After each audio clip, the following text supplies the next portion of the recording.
कट्टा कोल्हापुरीवरती मी सरदार जाधव आपल्या सर्वांचं स्वागत करतो। आज भारतरत्न डॉक्टर बाबासाहेब आंबेडकर यांची जयंती आहे आणि त्याच्या पार्श्वभूमीवरती बाबासाहेबांच्याबद्दलचे समज आणि गैरसमज या विषयावरती आपण आज चर्चा करणार आहोत आणि त्यासाठी मार्गदर्शन करण्यासाठी आज आपल्या कट्ट्यावरती आलेले आहेत डॉक्टर आलोक जत्राटकर सर। सर तुमचं कट्ट्यावरती स्वागत आहे। धन्यवाद सर। शिवाजी विद्यापीठामध्ये जनसंपर्क अधिकारी म्हणून कार्यरत आहेत आणि त्याचबरोबर सरांचं जे PhD आहे ती याच धर्तीवरती आहे, म्हणजे दलित चळवळ आणि आंबेडकरी विचार आणि या गोष्टींवरती आहे। सरांनी डॉक्टर बाबासाहेब आंबेडकर एक महान संस्थापन याच्यावरतीही सरांचा शोध प्रबंध आहे। ॲक्च्युली सामाजिक, राजकीय, आर्थिक, शैक्षणिक, धार्मिक, पत्रकारिता, कायदे या सर्व क्षेत्रावरती डॉक्टर बाबासाहेब आंबेडकरांचा आपल्याला माहिती आहे की अभ्यास आहे, त्याच्यामध्ये काम आहे।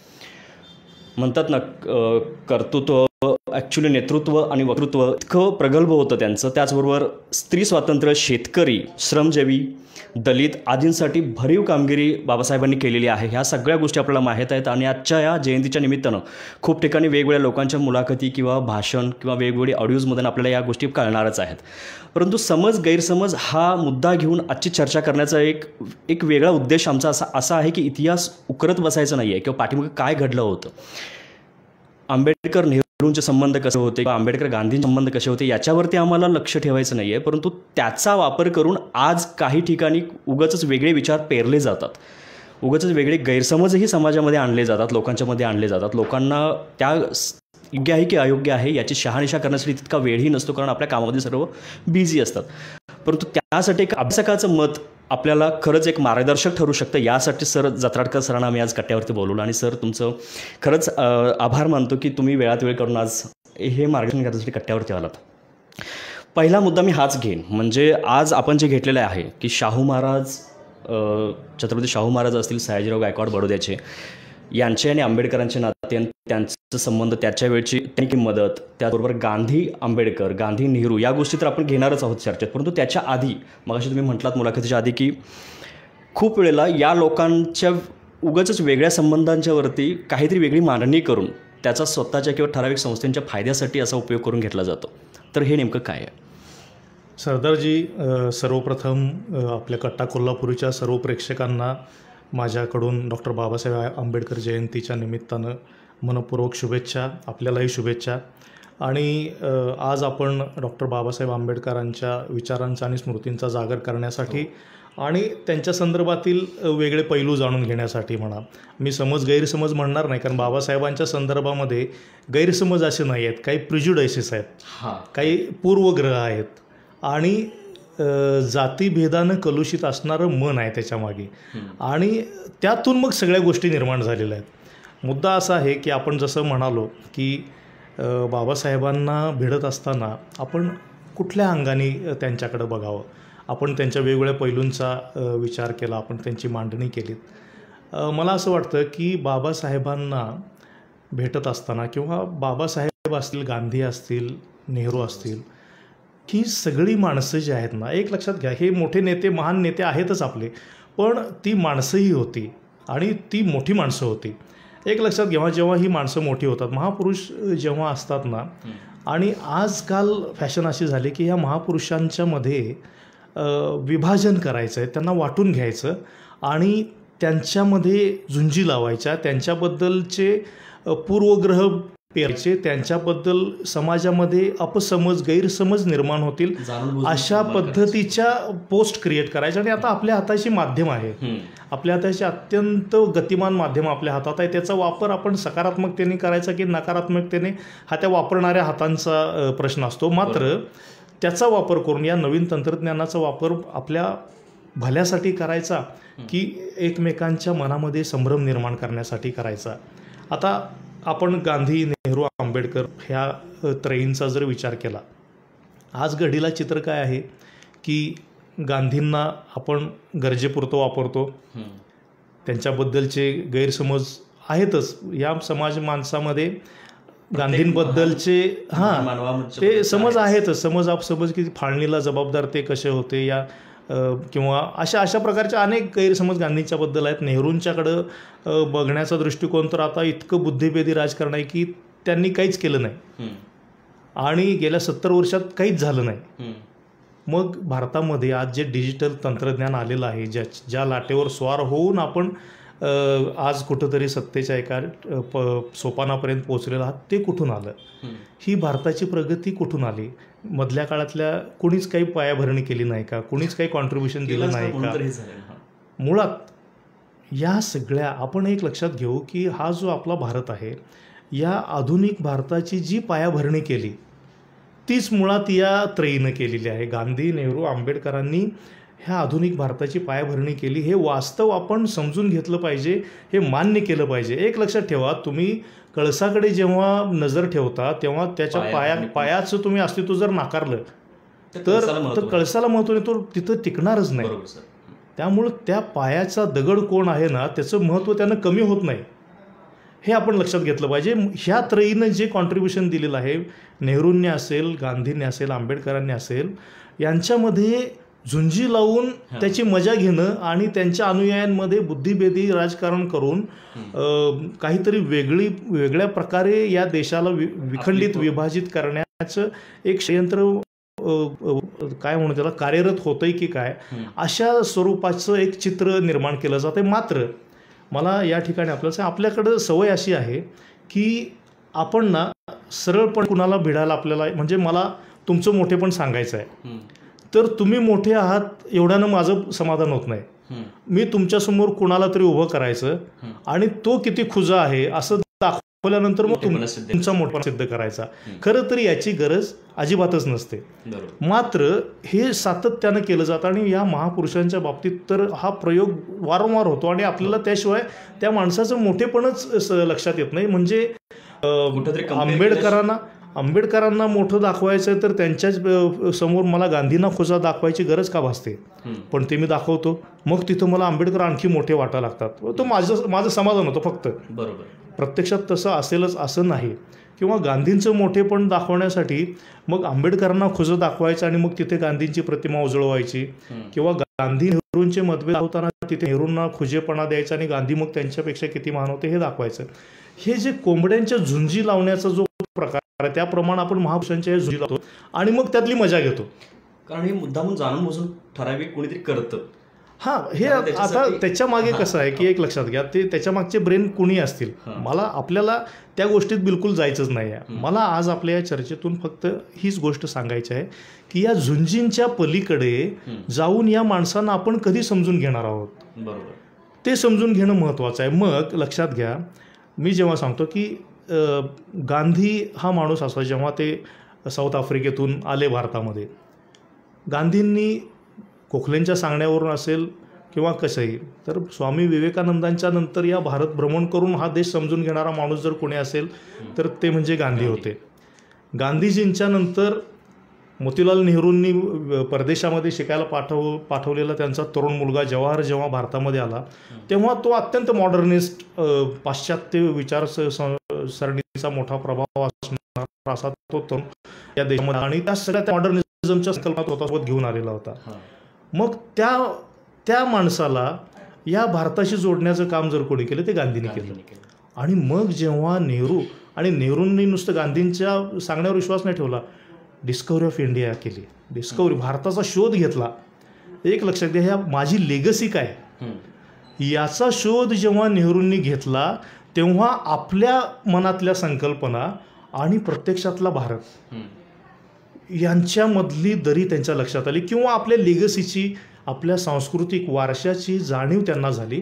आणि त्यानंतर मग नेहरू हे आत्ताचे नेहरू, जे मॉडर्निझम आधुनिक भारत असेल मात्र त्याला समाजवादाची डूब देणारा, इथल्या तळागाळातल्या प्रश्नांची एक मूलभूत जाणीव असणारा, आणि आपल्याला हा अशा पद्धतीचा आलेला एक रॉ देश आपल्या हातात आलेला आहे स्वातंत्र्यानंतर, तर याची दिशा काय असली पाहिजे, त्याला आपल्या कुठल्या दिशेने घेऊन जायचं आहे याचं एक छानसं स्वप्न पाहणारा, आणि त्या स्वप्नांच्या पूर्ततेसाठी 1947 पासून 1964 म्हणजे मृत्यूपर्यंत झगडणारा असा एक पंतप्रधान, ही पायाभरणी. मग त्यासाठी पंचवार्षिका असतील, मग त्यामध्ये त्यांनी IIT IIM स्थापन केलेले असतील, किंवा अगदी साहित्य कला अकादमी असतील, पुण्यामधली FTI असेल, अशा सगळ्या संस्था. म्हणजे सगळ्या प्रकारच्या सांस्कृतिक चळवळ तिथे आली, तिथं शैक्षणिक चळवळ आली, IISc आली त्याच्यामध्ये, म्हणजे विज्ञान आलं, ॲटॉमिक BARC सारखी संस्था त्याच्यामध्ये आली.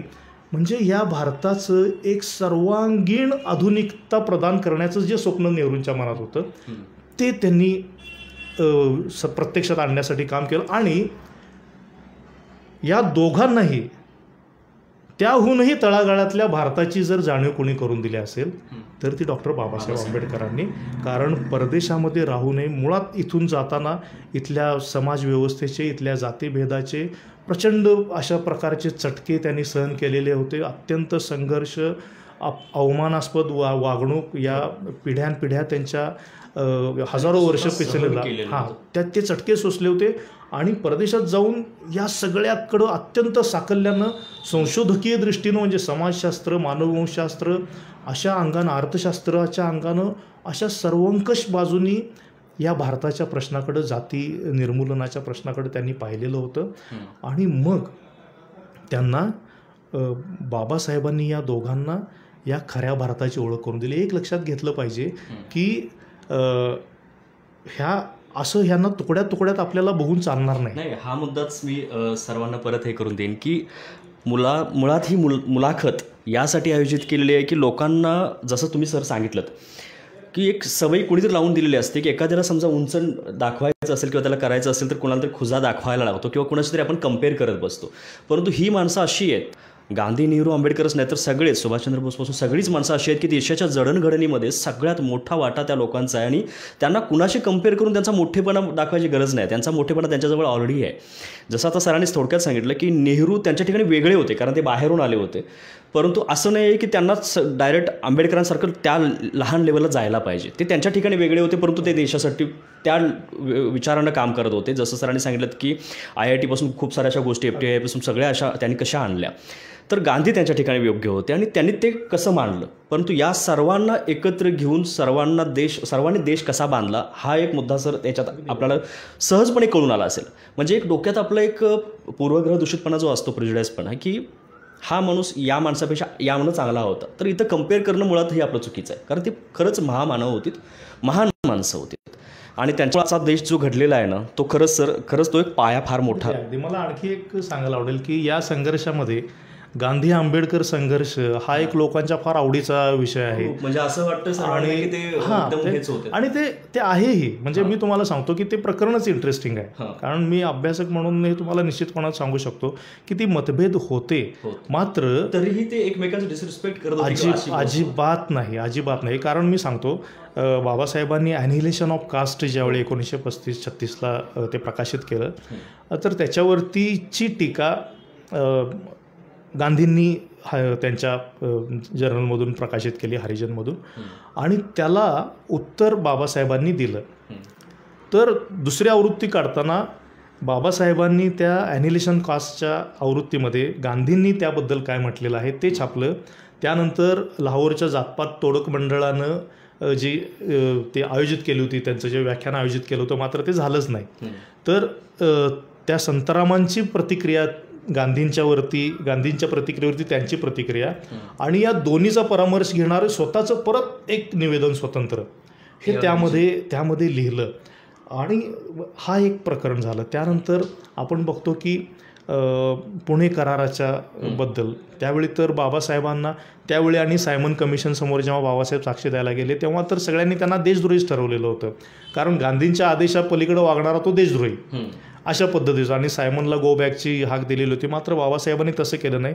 आपल्या राजकीय हक्कांसाठी सायमन कमिशनसमोर त्यांनी साक्षीही दिलीच, आणि त्यामुळं लोकांना राग आला होता. कारण गांधींचं ऐकत नाही म्हणजे काय, असं एक लक्षात ठेवा, ते महानच होते.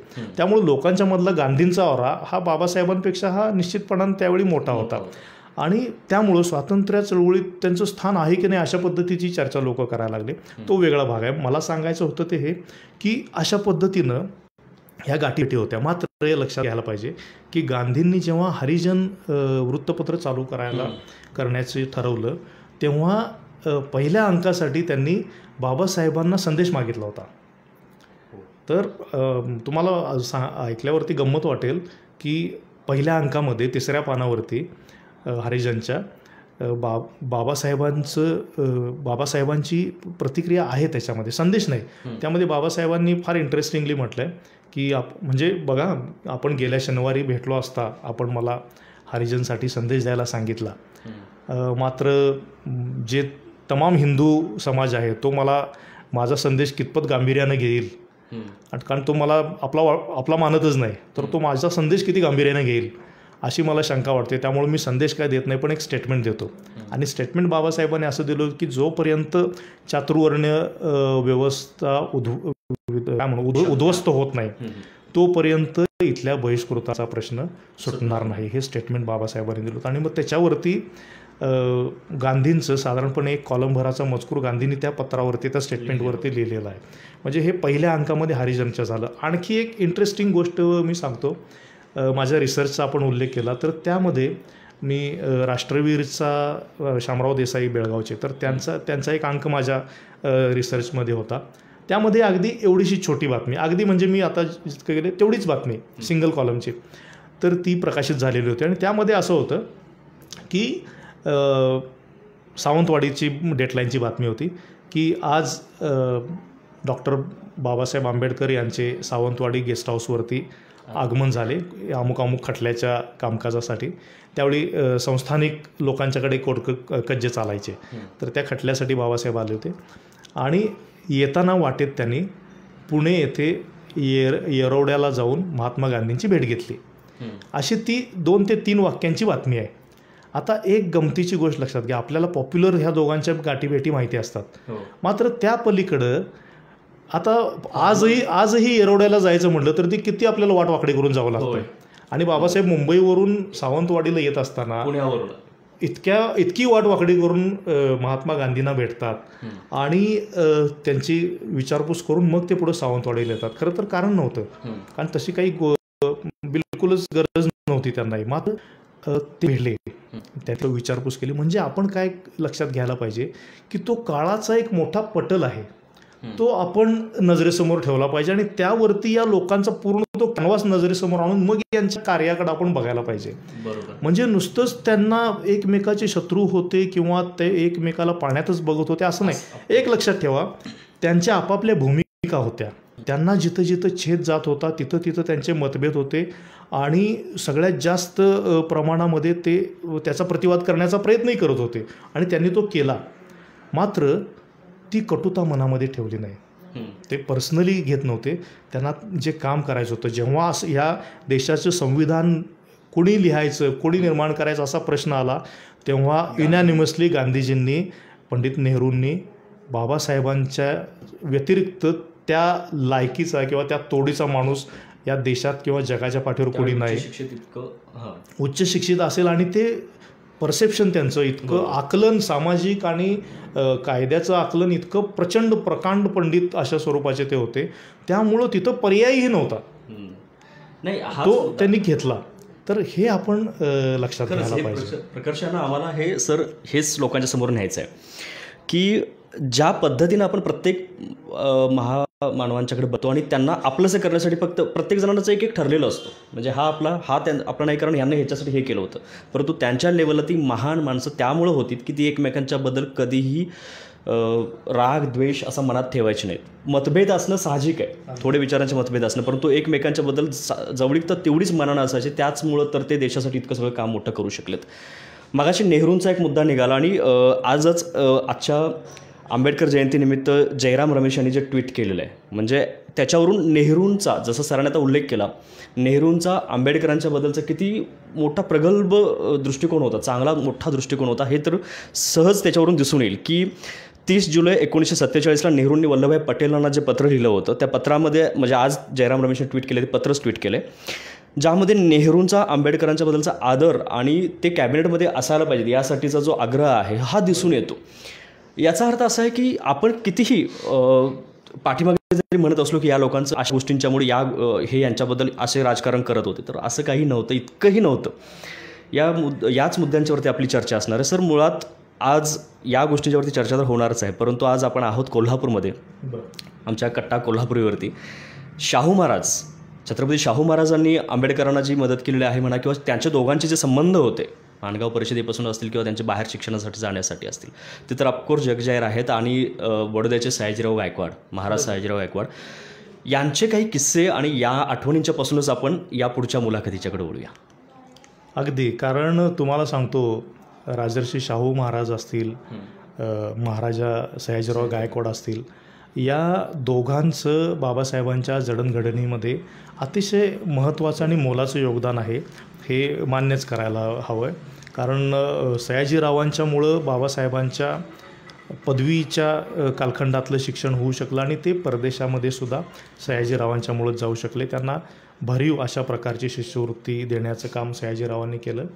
आणि शाहू महाराज हा वेगळाच राजा होता. म्हणजे देशामध्ये 552 संस्थानं होती, तर ही 2 संस्थानं सोडली तर इतकी सामाजिक आणि जाणीवेनं भारलेली व्यक्तिमत्व हे सहजासहजी नव्हते. आणि या दोघांच्यामध्ये फुटप्रिंट्सच बघितल्या तर ते अत्यंत काहीतरी समांतर अशा पद्धतीच्या आपल्याला दिसून येतात.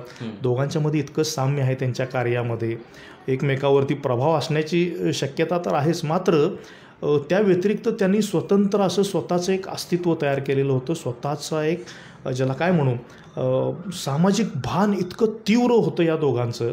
आणि शाहू महाराजांचं तर ते म्हणजे ज्याला काय म्हणू, अगदी पराकोटीच्या स्वरूपाचं त्यांचं होतं.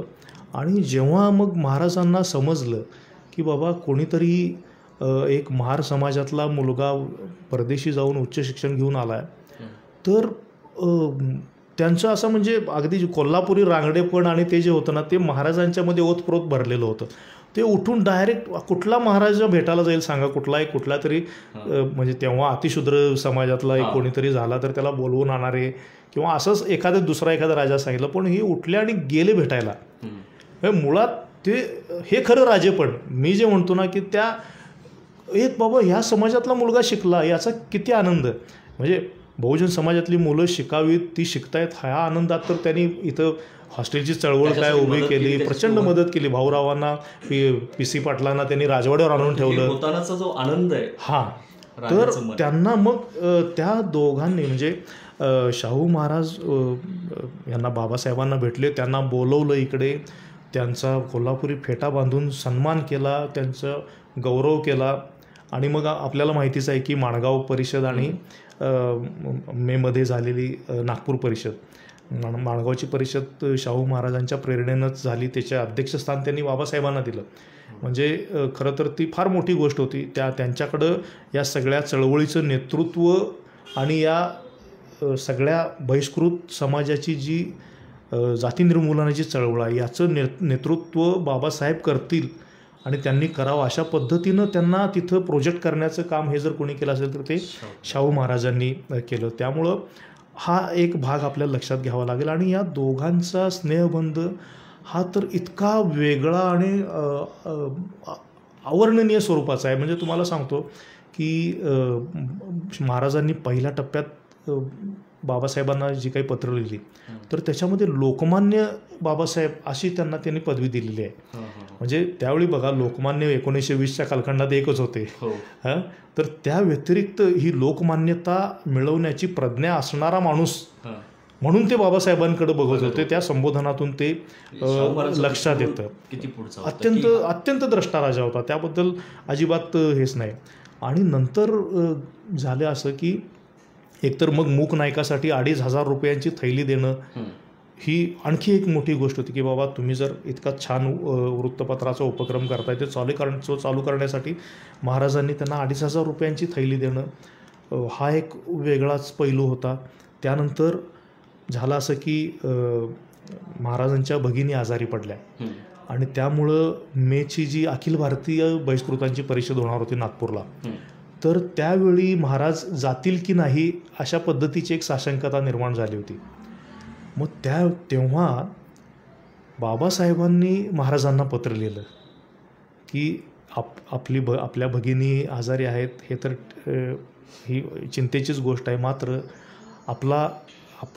आपल्याला ज्या समाजाबद्दल कळवळ आहे तो समाज इतकी वर्ष आजारी आहे आणि त्या वेदनेवरती उपाययोजना शोधण्यासाठी ही जी परिषद भरते आहे त्या परिषदेला जर आपण उपस्थित राहिला नाही तर मग आम्ही पाहावं कुणाकडं काय. त्यामुळं आपण काहीही करावं आणि यावं असं एक अतिशय भावनिक आवाहन करणारं पत्र बाबासाहेबांनी महाराजांना लिहिलं आणि शाहू महाराज त्या परिषदेला गेले आणि मग तिथेही ठराव झाले, अस्पृश्यता निवारणाचे ठराव झाले, अस्पृश्यांना शिक्षणाच्या संदर्भातले ठराव झाले आणि या परिषदेनंतर काही दिवसातच बाबासाहेब परदेशी परत त्यांचं उच्च शिक्षण पूर्ण करण्यासाठी रवाना झाले आणि त्यानंतर तिकडं बाबासाहेब असतानाच महाराजांचं इकडं निधन झालं. मात्र त्या दोघांचा पत्रव्यवहार चालू होता. अतिशय चांगल्या पद्धतीनं त्यांचा म्हणजे इथून शाहू महाराज त्यांना सांगायचे की बाबा हे असं एक केसरीच्या संदर्भात एक केस करायची आहे, तिथं काही होतं आहे का बघा तुम्ही तिथून. आणि त्यामध्ये त्यांची भावना अशी की तिथं केसरीवरती कुणीतरी केस टाकणारं कोण आहे तर तुम्ही लंडनमध्ये सुद्धा लोकप्रिय व्हाल अशी अपेक्षा महाराजांची.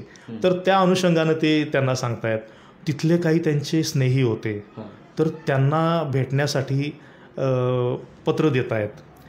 बाबासाहेबांनी ब्राह्मणेतर चळवळीचा प्रचार आणि प्रसार लंडनमध्ये करावा यासाठी त्यांना पत्र लिहून प्रेरित करतायत. जरा ह्यांना भेटा बघा, तुम्हाला काही ह्या चळवळीच्या अनुषंगानं तिथं काही करता येतं का बघा, हे त्यांना सजेस्ट करतायत. मग त्याची प्रत्युत्तरं पण बाबासाहेबांनी पण त्यांची अंमलबजावणी करून त्यानुसार ज्या त्या वेळेला महाराजांना रिप्लाय दिलेले आहेत. बाबासाहेब इथं नसतानाही लखनौला जी परिषद झाली तर त्या परिषदेमध्ये सुद्धा शाहू महाराज सांगतायत की तुमचे नेते हे डॉक्टर बाबासाहेब आंबेडकरच आहेत. एक लक्षात घ्या, जो माणूस त्या ठिकाणी उपस्थित नाही तरीसुद्धा त्यांना एम्बॉस करण्याचं काम शाहू महाराज त्यांच्या गुण त्यांनी त्यावेळी एवढे हिरले होते की पुढे ओळखलेले होते नेतृत्व आणि या निश्चितपणानं आणि बाबासाहेबांनीच त्यांना ऑफ डेमोक्रेसी, आपण या सामाजिक लोकशाहीचे या देशाचे आधारस्तंभ आहात, हे जे उद्गार आहेत ते बाबासाहेबांनी त्यांना लिहिलेल्या पत्रातच उद्धृत केलेले आहेत. तर ह्या दोघांचा एकमेकाकडे बघण्याचा फार नाही अगदी 2-2.5-3 वर्षाचा जास्तीत जास्त या दोघांचा हा सहवास असेल. सहवास म्हटलं तर 3-4 महिन्याचा समोरासमोर त्यांचा एक 6 महिन्याचा धरू आपण, म्हणजे डिसेंबर 19 ते मे जून एक 6 महिने दोघं प्रत्यक्ष भेटले असतील. बाकी सगळा त्यांचा संबंध तो होता पत्रव्यवहाराने होता. मात्र आहे की महाराज गेल्यानंतर अतिशय यातना झाल्या बाबासाहेबांना. त्यांनी राजाराम महाराजांना सांत्वनपर पत्र लिहिलं आणि एक दुसरी गोष्ट झाली की त्यामुळं तिथून पुढंही राजारामांचा आणि बाबासाहेबांचा एक स्नेह तयार झाला. मात्र तो साहजिकपणानं शाहू महाराजांशी जितका होता तेवढा नव्हता, मात्र तो टिकून राहिला. कोल्हापूरशी बाबासाहेबांचा तो एक जिव्हाळा, तो ओलावा, स्नेहाचा ओलावा जो आहे तो कायमस्वरूपी टिकून राहिला. आणि दुसरी एक गोष्ट मला या ठिकाणी सांगावं लागेल की त्याच एका पत्रामध्ये बाबासाहेबांनी महाराजांना लिहिलेलं होतं की 26 जून हा आपला वाढदिवस आहे, तो त्या निमित्तानं आम्ही मूक नायकाचा एक विशेष अंक काढण्याचं योजतो आहोत, तर मी येतो वेळ काढून, आपण मला काही छायाचित्र काही कागदपत्र उपलब्ध करून द्यावेत त्या विशेष अंकासाठी. आता बाबासाहेबांचं हे पत्र हा शाहू महाराजांच्या जन्मतिथीचा अस्सल पुरावा म्हणून आपल्यासमोर आज आलेला आहे. त्यापूर्वी जे आपण 26 जुलैला वगैरे साजरी करत होतो, मात्र 26 जून ही तारीख बाबासाहेबांच्या त्या पत्रामुळं सामोरे आलेली आहे. अधिकृत डॉक्युमेंट आहे ते आणि त्यामुळं हाही या स्नेहबंधातून पुढं आलेला एक ऐतिहासिक दस्तावेज आहे. आणि या दोघांचं म्हणजे खरोखर फार वेगळ्या स्वरूपाचं जिव्हाळा होता. हाच मुद्दा म्हणजे आपली चर्चा तर आहे वेगळीच, परंतु कोल्हापूरमध्ये आपण चर्चा करतो तर या छत्रपती शाहू महाराजांना बाजूला ठेवून कुठलाही मुद्दा जाऊ शकत नाही, तशातला हा एक आहे. सर खरंच की आज आंबेडकर जयंती आहे आणि चर्चा तर वेगळीच आहे, कारण बाबासाहेबांचं कार्य प्रत्येक क्षेत्रामध्ये भरीव आहे, परंतु त्याच्या पाठीमागं शाहू महाराजांचा दृष्टिकोन इतका प्रगल्भ आणि इतका पुढचा होता. आणि त्या माणसाच्या, तुम्ही जसं म्हटलं 2-2.5 वर्षाच्या तेवढ्या सहसंबंधातनं किंवा ओळखीतून त्यांनी त्या माणसातले इतके गुण ओळखले होते.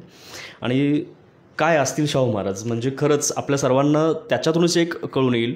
ऑफकोर्स शाहू जयंतीला इतर वेळी आपण त्यांच्याबद्दल ऐकतो वाचतो, परंतु प्रत्येक घटनेपाठीमागे शाहू महाराज, कोल्हापुरातल्या प्रत्येक घटनेपाठीमागे कसे आहेत हे दिसून येतं खरंच सर. आणि आम्हाला हा एक मुद्दा ऑफकोर्स टाळायचा नव्हता. मी परत आपल्या चर्चेच्या मुद्द्यावरती येतो की गैरसमज असे होतातच लोकांचे, काही ठराविक जाणूनबुजून आणले जातात. गांधींचे आणि आंबेडकरांचे, बाबासाहेबांचे जे संबंध होते त्याच्याबद्दलची कटुता काही ठिकाणी अशी टाकली जाते, परंतु आता तुम्ही सांगितलं की नाही, त्यांचे रिलेशन किती चांगले होते, किंवा कोकणात जाताना पुण्यातून एरोड्याकडून टर्न घेणं, ते संबंध, त्यांची विचारपूस करणं, हे असे होते, इतके चांगले होतेच. परंतु नेहरूंच्या बाबतीत आता जसं मी एक जयराम रमेशांचं सांगितलं, नेहरूंचं तरी होते, परंतु त्याच्यात अजून काही मुद्दे आहेत का? नेहरूंनी एक लक्षात घ्यायला पाहिजे आपण की मंत्रिमंडळामध्ये बाबासाहेबांना घेण्यामध्ये जसा गांधींचा रोल होता तसा नेहरूंचाही होता. जेव्हा बाबासाहेबांची कॉन्स्टिट्युएन्सी बंगालमधून फाळणीनंतर रद्द झाली, त्यांना राजीनामा द्यावा लागला त्या पदाचा, आणि मग त्यांना संसदेत आणण्यासाठी जोपर्यंत ते संसदेत येणार नाही तोपर्यंत घटना समितीचे सदस्य होण्याची शक्यताच नव्हती, कारण ते संसदेचे सदस्य पण नसल्यामुळे ते राहिलेले नव्हते.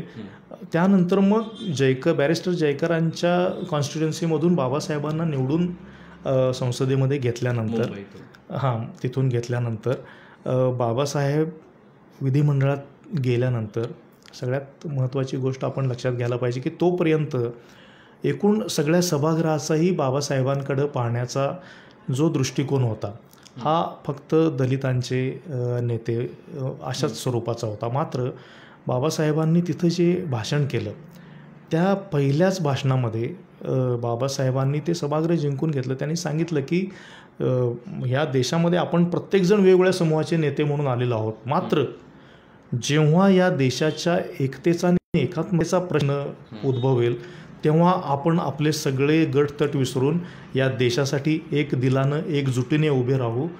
याच्याबद्दल माझ्या मनात तिळमात्र संदेह नाही. मी स्वतःसुद्धा प्रथमतःही भारतीय आहे आणि अंतिमतः सुद्धा भारतीयच आहे, हे बाबासाहेबांनी एम्बॉस केलं, आणि त्या क्षणाला बाबासाहेबांनी ते संपूर्ण संसदेचं सभागृह जिंकून घेतलं.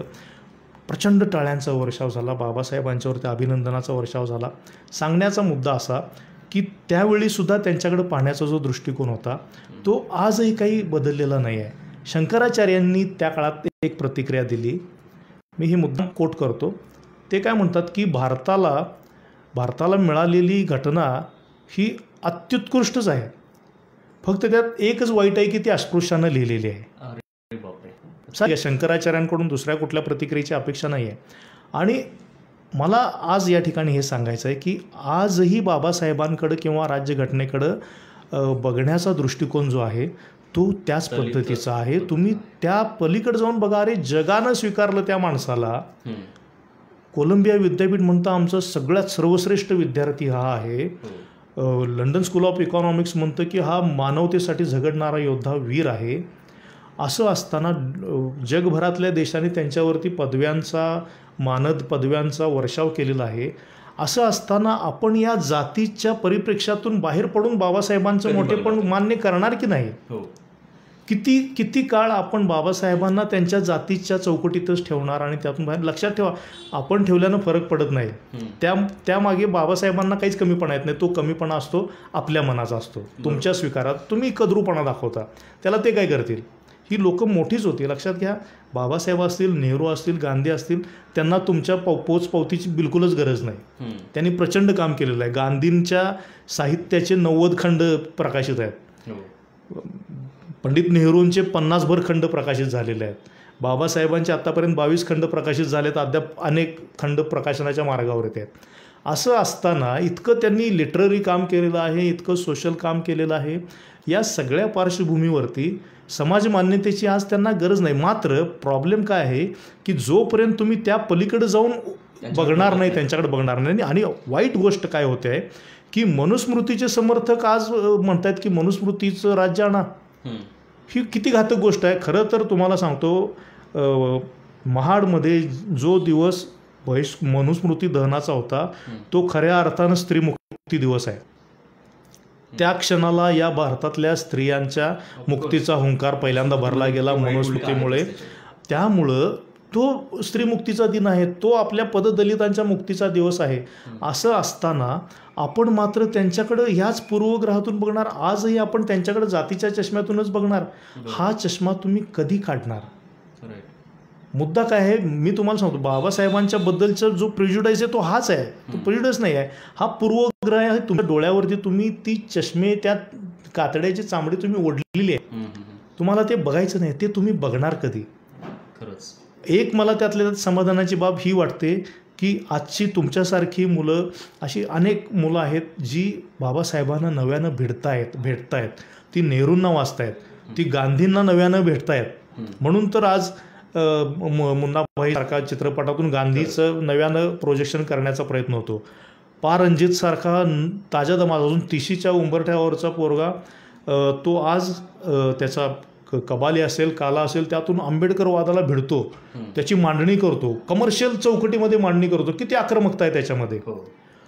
माझ्यासाठी समाधानाची बाब ती आहे की मात्र या तरुणांची संख्याही वाढली पाहिजे, याचा कारवा झाला पाहिजे.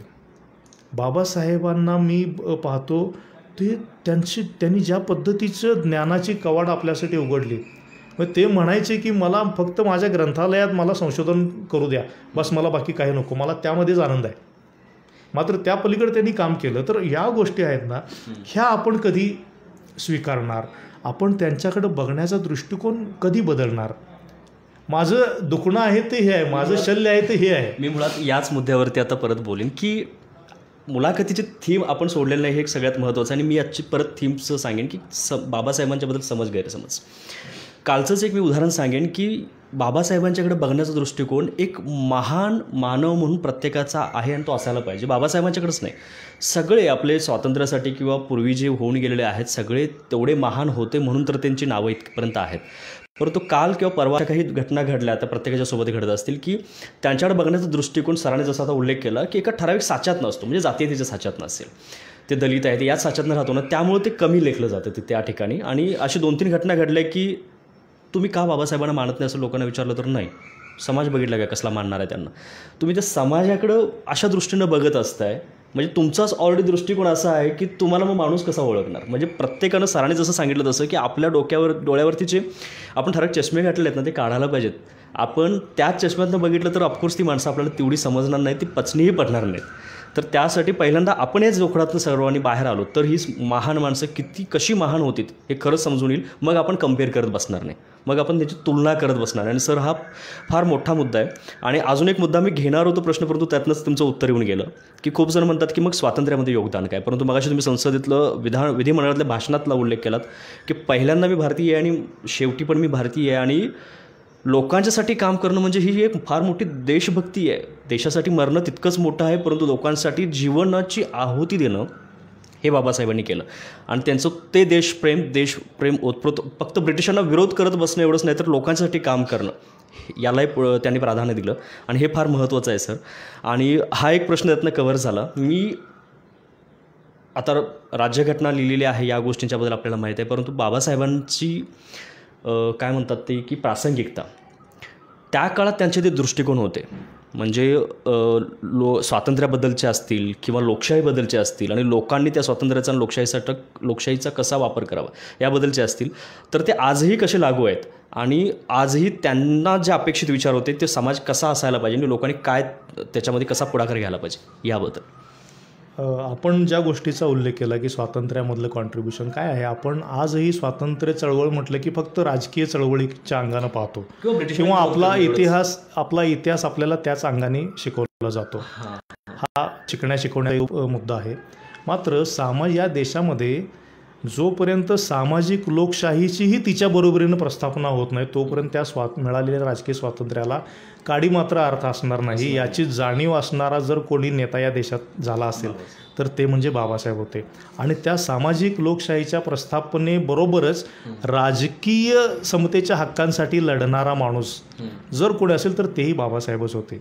मग त्यामध्ये मग साऊथ बोरो कमिशनपासून ते सायमन कमिशन असेल, गोलमेज परिषदा असतील, ती आपली घटना समिती असेल, अशा सगळ्या स्वातंत्र्याशी निगडीत असणाऱ्या प्रत्येक टप्प्यामध्ये जर कोणा एका व्यक्तीचा सहभाग असेल तर ते म्हणजे बाबासाहेब होते.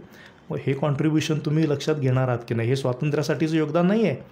दुसरं, स्वातंत्र्यानंतर या देशाला बुद्धाच्या आणि मानवी मूल्यांची जोडण्याचं काम कोणी केलं ते बाबासाहेबांनी केलं. आपण म्हटलात की हे कुठल्या समाजाचं नेतृत्व करतायत, तुम्ही तुमच्या गिरेबांमध्ये बघा तो समाज का तसा राहिलेला आहे, त्यांना समतेची संधी तुम्ही देणार की नाही. आज तो तसा का आहे? आजही गावाच्या बाहेर दक्षिणेला महारवाडे, मांगवाडे, चांबारवाडे का आहेत, अजूनपर्यंत दिसत आहेत, का आहेत?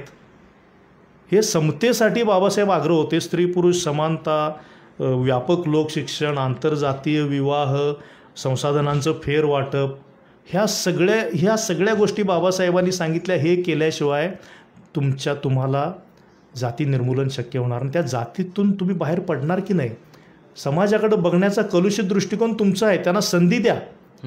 म्हणून तर बाबासाहेब अजून सांगतो ना, तुम्ही म्हणताय ना की अजून हा समाज कसा आहे, हा समाज म्हणजे कोण? अरे तो तुमचाच समाज आहे, तो भारतीय समाजच आहे, आपण अपेक्षित करतो तुमच्या मनामध्ये आहेत.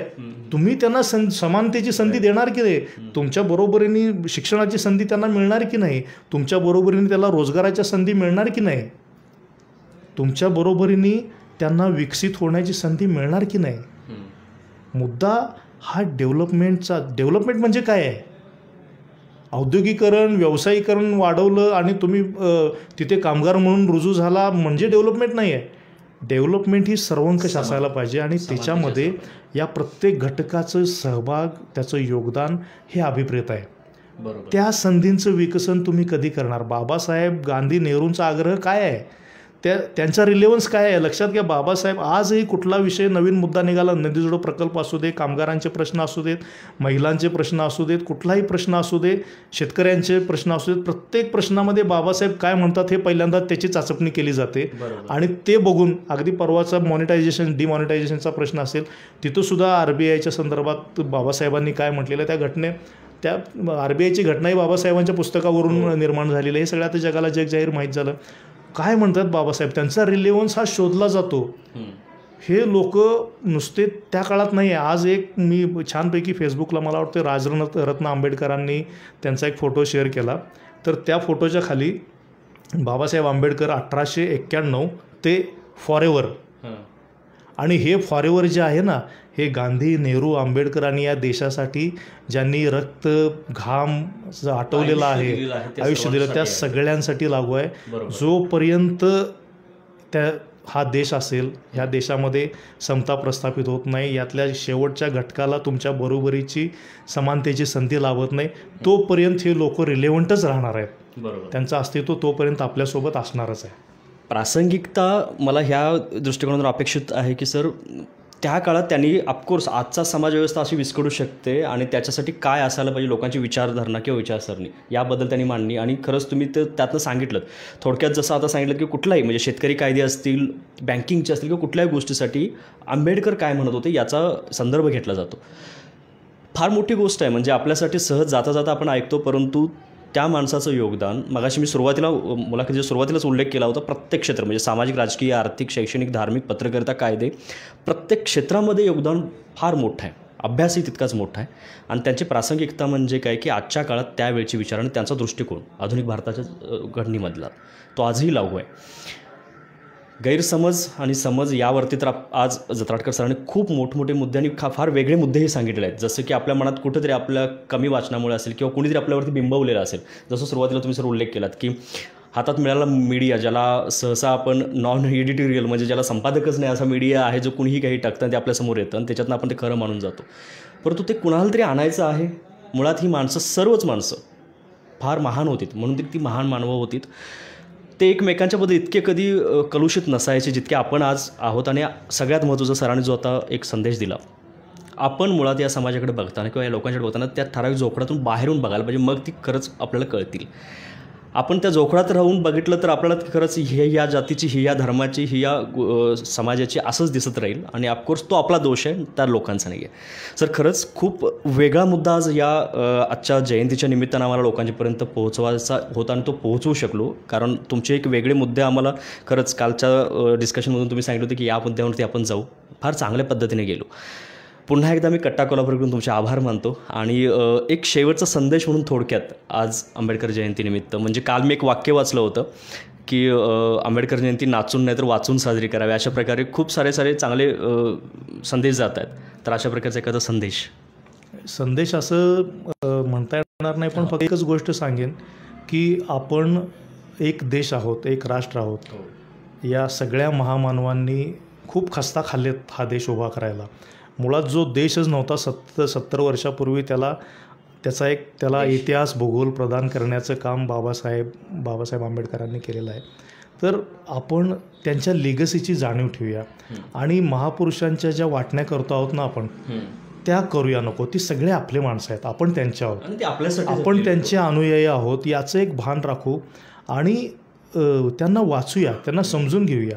व्हॉट्सॲप युनिव्हर्सिटीतून बाहेर पडा, तिथले तुम्ही सगळे तुमचे जे काही TC-MC असतील ते काढून घ्या, त्या युनिव्हर्सिटीतून बाहेर पडा आणि या लोकांचे थेट रेफरन्सेस तुमच्या हातात आहेत. आज PDF ड्राईव्ह सारख्या अनेक माध्यम आहेत जे तुम्हाला थेट त्याच्याशी जोडू शकतात. घ्या ती पुस्तकं, वाचा आणि समजून घ्या, त्यांना मनापासून समजून घ्या आणि मग तुमची काय असतील ती मतं तयार करा आणि त्यावेळी आपण मग खऱ्या अर्थानं मग डिबेट करू. मला फक्त एवढंच सांगायचं. नाही, खरंच सर, खूप महत्त्वाचा मुद्दा आहे. वाचन माणसाला ना कधीच कट्टरवादी बनवत नाही. ही एक फार महत्त्वाचा मुद्दा आहे. न वाचल्यामुळंच बऱ्यापैकी आपल्या मनात पूर्वग्रह राहतात, कुठल्या तरी कट्टरवाद येत असतो, फार गोष्टी येत असतात आणि वाचन ही फार महत्त्वाची गोष्ट आहे. सर, खूप खूप धन्यवाद की हाच संदेश आणि अशा प्रकारच्या वेगळ्या गोष्टी आज अपेक्षित होत्या आणि त्या फुलफिल झाल्या आजच्या मुलाखतीची थीम ही आमची. पुन्हा एकदा कट्टा कोल्हापूरकडून मी तुमचे आभार मानतो आणि मी सरदार जाधव आपल्या सर्वांचा निरोप घेतो. धन्यवाद.